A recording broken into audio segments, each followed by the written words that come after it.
Matt Gibbs is in the studio. We're ready to talk about cars. Matt is, of course, from Sunrise Automotive and Crossroad Auto Sales. Matt is where I go when my car makes funny noises. And where I probably go when I need to get a new car, which he's told me I probably should do it a long time from now. Many years from now, I'll need a new car.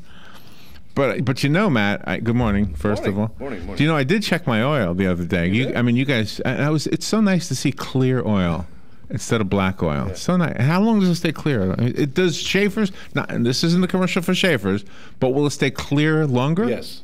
Now, why is that? I absolutely understand why. It just does. Because I don't remember. How long has it been? It's been a couple of weeks since I had my oil changed. Yeah, no, and it'll stay clear for a while. Any oil or that one? Any oil, the Schaefer's will just stay clear longer. But it's completely what do you call it? Synthetic. Synthetic, yeah. Mm-hmm. Yep. Well, knock on granite. I'm very happy with my car right now. Good. Thank you for fixing it. No problem. And that happened last time too when I had the wheel alignment that was necessary. It was just I hated driving it, and then when you fix it, I love driving it. But then there's always going to be. Well, here's the next thing. Starting, let's see. Starting what month are we in? August. Okay, we're in August. Almost to September. Almost. Matter of fact, starting in September 1st, professional detailing, which is my detailer. Am I turning sideways now? Yes, you are. Yeah, sure.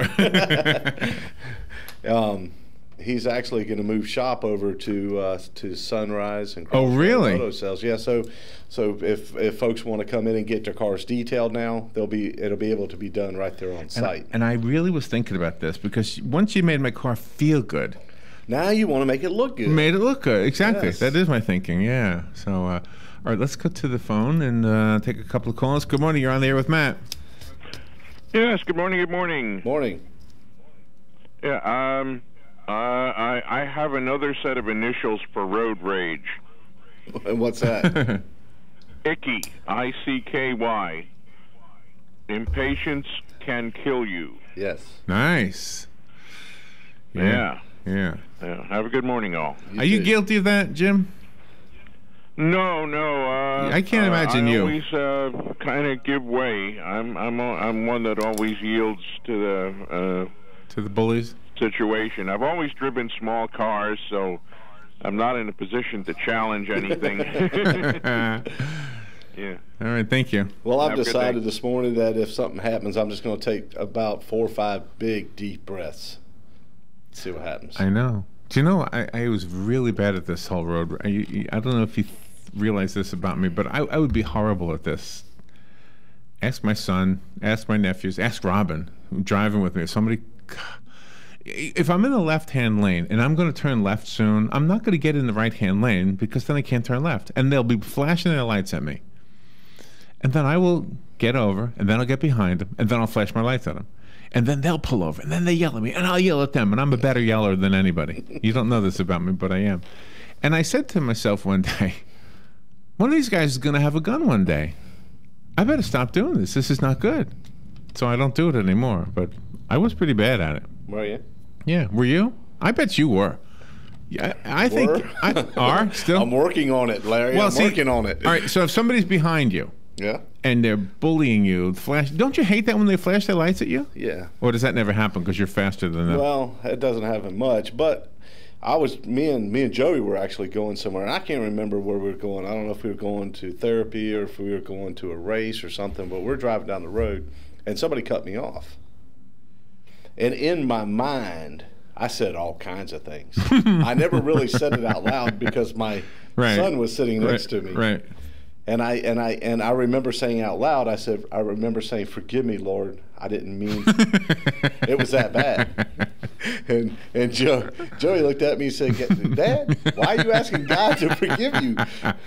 And I said, "Son, I did some bad things to that person in my mind." And he just started laughing. That's too funny. But because of that event, it always stuck with me, you know. And I know that I'm a better person than that. Well, did you happen to see the video, local video? The school bus is stopped, 3 or 4 cars behind it, and there's a red pickup truck passing all of them. Did you see this video? Okay. Yes. So the guy, as he's passing, now this is a respected member of our community, Right. but he messed up. He's a firefighter, Right. and he says, "Why don't you get an effing job? You wouldn't need to take the bus or something of that nature." It's like, hello, it's a school bus. He's only 9. But you can hear, just by using the word that starts with F, that he's got road rage going on. You could hear that. So, And I don't think he's a firefighter anymore either, is he? I haven't heard that he got let go. That would be a shame if they let him go. I mean, that's just, he made a mistake. He learns from it. He'll never do it again. He'll never do that again. Well, you would hope not. Yeah. So, And you never know what was going on with him before that. that's know? right. I mean, yeah. But anyway, so how do we get on the road? Oh, Jim brought up road rage. Well, because I think the breathing guy, he was talking about road rage. Yeah, he was. He was talking about road rage. So when you when you get your oil change and it says all the fluids are checked, does that, you did check my, I know you said this, and I'm not asking from myself, but transmission, is that always part of the routine? Mm-hmm. Oh, it is. And the one thing we do is we check all the fluids and stuff, and unlike a lot of the like quick lube places and stuff, Right. If they have to top off this or top off that, they charge you $1 for this and $1 for that and $2 for this, and we don't do that. It's just when you get your car serviced, Right. We just do it. If it's low, we add it, and we don't charge any additional money to that. We just do it. So there was something in the news I wanted to ask you about. They were saying that the price of gasoline will start to drop now that they'll be shifting to the winter blend. What is that? I have no. Oh, you don't know either? That's new to me. Oh, you never heard that? No. Maybe increase the winter blend. That's what it said in the news. The winter blend is cheaper than the summer blend. Oh my. So, oh my goodness! I thought if anybody knew, you would know. No, our blend of fuel, because of our temperature and our climate, Right. I believe we have pretty much the same. So we fuel wouldn't need anything different all year round. But you don't know about the winter blend No. else? No, I don't. But I'm sure somebody's going to call here in a minute and tell us what the difference between. Oh, you got them. There you go. They're calling. Let's see if somebody knows. I heard it in the news, on the news. Good morning. You're on the air. Oh, good morning, guys. I'm not nothing about the blend. I think that's just an excuse to raise the prices at certain times of the year. Myself, I don't think they add anything at all to the gas. But anyways, Matt, I wanted to say there was a nice article about your son in the paper the other day, and a nice picture of him. Can you tell us a little bit with that racing? Are there like smaller type races in this country to qualify before, and then they go overseas for the main events? Well, it's not that you're going overseas to the main events. You start. It's basically like this. This is the easiest way to explain it. As he's racing in our country, there are certain events that he needs to go do to acquire points, so that he can get to the international level. It's not a bigger one. It's just international. It's just different. It's taking his skills overseas and showing what we can do in Europe and Yeah.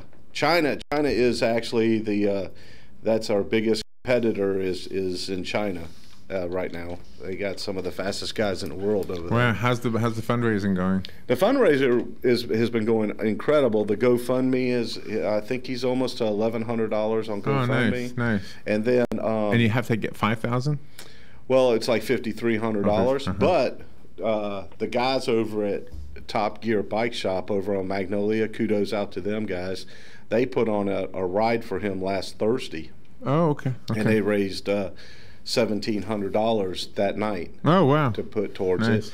And he's real close to getting the money that he needs. And someone told me at church yesterday that he was in the newspaper. I haven't even seen the article yet. Huh. I don't even know what it's about. Must be the one he was talking about. Yeah, Yeah. I haven't Say, seen it. are there different age groups for racing? Different age groups? There's different age groups if he's competing in what we call the junior Olympics. that the Junior Olympics you're allowed to be up to 22 years old, and they break them down into not just age groups but also injury levels. Like, because someone that, let's say, was born with spinal bifida has a huge advantage over Joey that's paralyzed from the chest down. Someone with spinal bifida may be able to still move their hips. They might not be able to walk, but they can still move their hips, and that's a big advantage because they can actually move the chair with their lower extremities. But when we get into the to the Olympic style type, there are different levels of injury, but there is no age difference. He would be going against the fastest men in the world, and he's all right. Well, all our best to him in the future, and we'll be rooting and keeping a close tab on what's going on. Thank you. Thank you. Yeah, we've been trying our best to tell the story when we get the chance. We do have another phone call coming in, and then we'll squeeze in a break. But I know the call's been coming in the whole time there. Good morning. You're on the air with Matt. Thank you for waiting. Good morning, Matt. This is Sonny. Hey, Sonny.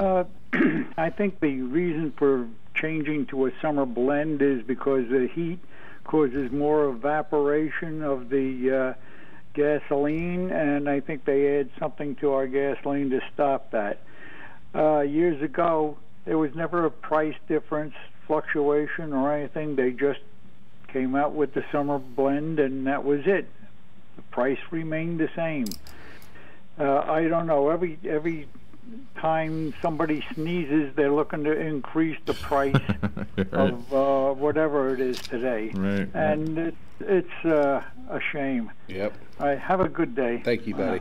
All right, let's take a little break, and we'll be right back. The weather is brought to you by myfwc.com. Safe boating is no accident. For today, more clouds and sun, along with a couple of thunderstorms, mainly during the afternoon hours over the interior. The high today 90 to 94, and partly cloudy tonight with a shower and thunderstorm around, low 73 to 77. For tomorrow, partly sunny with a thunderstorm popping up in the afternoon, high 91 to 95. For Wednesday, sun and some clouds with a couple of afternoon thunderstorms, high 90 to 94. From the Florida Weather Center, I'm meteorologist Joe Lundberg. Are you in need of custom screen printing, embroidery, or promotional items? Then look no further and come visit the brand new Legacy Team Sales. LTS is conveniently located off 17th Street next to Armstrong Homes in beautiful Ocala. We offer the best prices and highest quality products for your company, team, school, or nonprofit. Whether looking for screen printed shirts, embroidered polos, or travel team uniforms, you'll be sure to find it at Legacy Team Sales. Come visit our new 27,000 square foot facility. Our friendly and knowledgeable sales staff will assist you in every part of your custom purchase. LTS carries the hottest brands in the industry like Under Armour, Russell, Mizuno, Asics, Badger Sports, Gildan, Pacific, Ogio, and many more. At LTS, screen printing embroidery is done in-house, and we guarantee customer satisfaction. Stop by, give us a call, or check us out on the web at shoplts.com. Remember the name, LTS. It's rodeo time in Ocala. The Great Ocala Shrine Rodeo stampedes back to town September 4th and 5th, 7:30 nightly. Witness America's #1 sport and the greatest show on dirt as cowboys ride to help children walk. 33 years of broncs, bulls, and babes. For tickets and information, call 352-402-8808. September 4th and 5th. Don't miss the Ocala Shrine Rodeo. All right, 19 minutes after 10 o'clock, we're discussing the summer blend, winter blend debate here, and I guess we are skeptical, correct? That's the good way to say it. We're skeptical. Yeah, well, I think we just come to the conclusion that we don't really care. Do you think it came from the day of horses, where the horses it's a different blend of oats or something? In the wintertime, they eat alfalfa. In the summertime, they eat hay. Well, the thing I looked up online agrees with what Sonny said, but it does use an expression that I didn't hear before. It said, in winter, when evaporation is less of a concern, gasoline is made with a higher Reid vapor pressure. Reid, as in the person's name, R-E-I-D. Reid vapor pressure. Means nothing to you, huh? No. It means he's probably one of the guys at ExxonMobil that came up with this ordeal. Huh. Yeah, so you would think if they wanted to make more money, they would say, no, there is no such thing, and keep it high as we go into the winter. But they're saying it'll go drop down. Well, typically what I've always been told is during the summer, you always see the gas prices go up in the summer. And that's because people are hitting the road, vacations. Supply and demand. Supply and demand. That makes sense. When wintertime comes, the gas prices go up because we're using more petroleum, not gasoline, but we're using more oil. For funerals, furnaces. Yeah, for furnaces, for home heating and stuff like that. There's always an excuse. There's always a reason. There's always a this. There's always a that. And there always will be. And it's all about, at the end of the day, it's all about dollars and cents. Yeah. Right? It's all about the money. Yeah, it is always about the money. You know, if we can increase 2 cents a gallon right. in one day, how many millions of dollars does that represent? By yeah, oh sure, 2 cents. Yeah, they make a lot with just that little. What is the story behind the 0.9? Now, I don't believe it's the psychological thing. I don't think people buy gasoline because there's a 0.9 at the end. No. What is the 0.9? You know, I don't know. And I asked somebody when I had a gas station. I asked one of our vendor, our fuel vendor, about the 0.9, and he really couldn't give me an answer. He says, it's one of them things, son. It's just always been. That's how he answered. It's gasoline is 259.9. 0.9. But 9/10 of a cent. I know, and doesn't that make it so much more difficult? Because they come and they check a gallon. You know, they got their little containers and they do this quite often. It's got to make it difficult. And they put a gallon of fuel in there and then they see what the pump reads. All right, now I heard this about why a product will cost $1.98 instead of $2.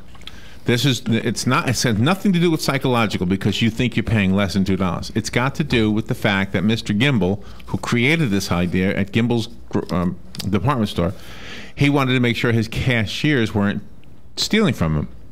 Because back in those days, in order to give somebody change, you had to open up the cash drawer.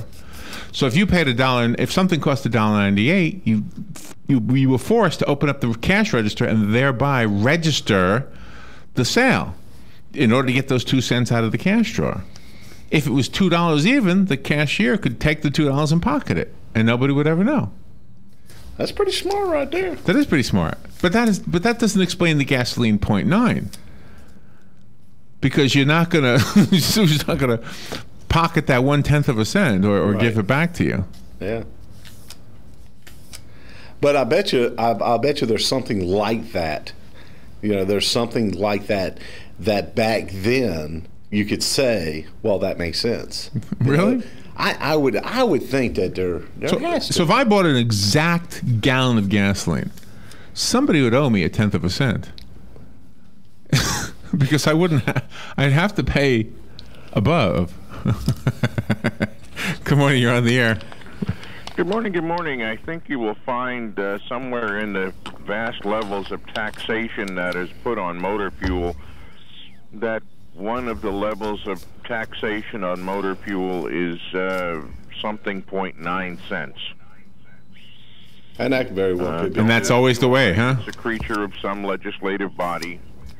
So it's all about the taxes. Yeah. Huh.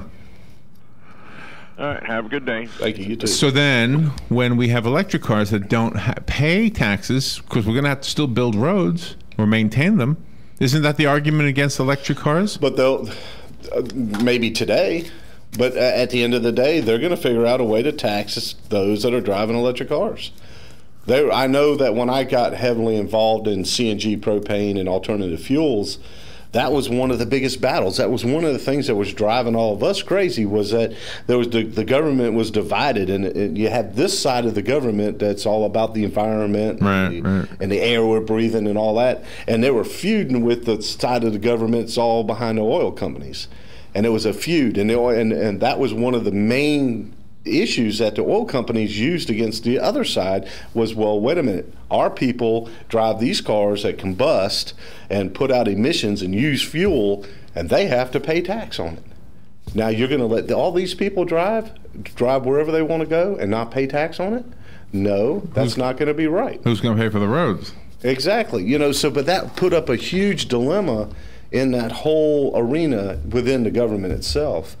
And then they started coming out and saying, you know, gasoline engines, they have to meet certain emission criterias and all that stuff, and there's nothing set up. Even though you're burning propane or CNG, you're still putting out exhaust. What's coming out the exhaust? Nobody cares. And even electricity, there's exhaust coming out of the electric plant. Right. It's not coming out of your car, but it's coming out of the source of the electricity. Phone is ringing. Let's answer the phone. Good morning. You're on the air with Matt. Good morning. It's Sonny again. You know, everybody thinks that electric cars are all pollutant-free. Not so. The electric cars with their batteries, they turn around, and some of these new sophisticated batteries actually use an exhaust pipe to expel the various hydrogen acids and stuff like that. And you'll notice a certain battery, they actually, I think their fuel cells actually emit water vapor. So the government is going to already realizes this because they're getting less gas tax because of the cars getting better gas mileage, and they want to go to how many miles a car is driven, i.e. You're going to see transponders and stuff in cars where they track your mileage. They don't even trust you to put down your mileage, even though they could check the insurance companies, because every time you renew your policy, they want to know how many miles is on the odometer. But again, government of the crooks, by the crooks, for the crooks. All right, so that brings me to a practical question for this show. Is there anything that I can do to increase my miles per gallon? Yeah, there's several things you can do. Number one, you know, it's basically comes down to maintenance, and making sure your tires have the proper amount of air in it. Make sure your air filters are clean. You know, make sure that that you're maintaining the car the way it was designed to be maintained, to get the most out of it that you possibly can. But plugged up air filters. So that's the best thing you can do to increase, or just to get the maximum? To get the maximum that you're going to be able to get. Now, if you want to increase, I mean, there's some things out there that like adding hydrogen to your car. It will increase your gas mileage. But that takes some doing, right? Well, I mean, is there any a supplement you could just pour in the tank? No, there is no magic pill. I've seen it all. The mystery oil doesn't help you? No, it really doesn't. What is that mystery? Now the Schaefer's oil, and Sonny, Sonny was just on the air, and last year I remember we did that test with Sonny. Yeah. And overall, he got, I think he said, like 1.1 miles to the gallon better when he switched from the conventional motor oil that I was using, and he went over to the Schaefer's oil. That reduces friction, reduces heat, reduces load on the engine. So therefore, the engine can do the same job and not use as much energy to do that job in. Therefore, you got better gas mileage. So maintain your car. If you don't know how to, do we do tune-ups anymore? Is that people come in all the time and ask, I need a tune-up. Well, okay, maybe you do, maybe you don't. A lot of the cars now have 100,000-mile spark plugs in there. There's no more distributor caps. There's almost no more spark plug wires. There's a lot of things that we used to have that we don't have anymore. So so I don't even try to sell spark plugs or tune-ups. I try to say, what's the problem? Why do you think you need to have that done? Right. Are you having some issues? Well, not really. It's just time.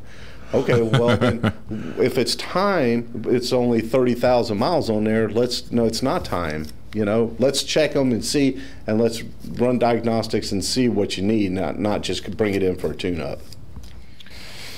I think we're ready to go. There it is.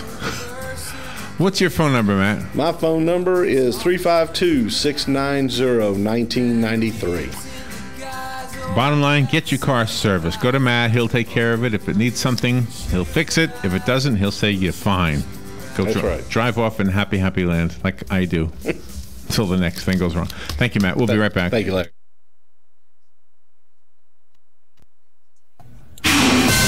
This is a Fox News alert. I'm Pat O'Neill. Another rout on Wall Street after more sharp declines in overseas markets. The Dow down about 700. It had been down almost 1,000. 1,100.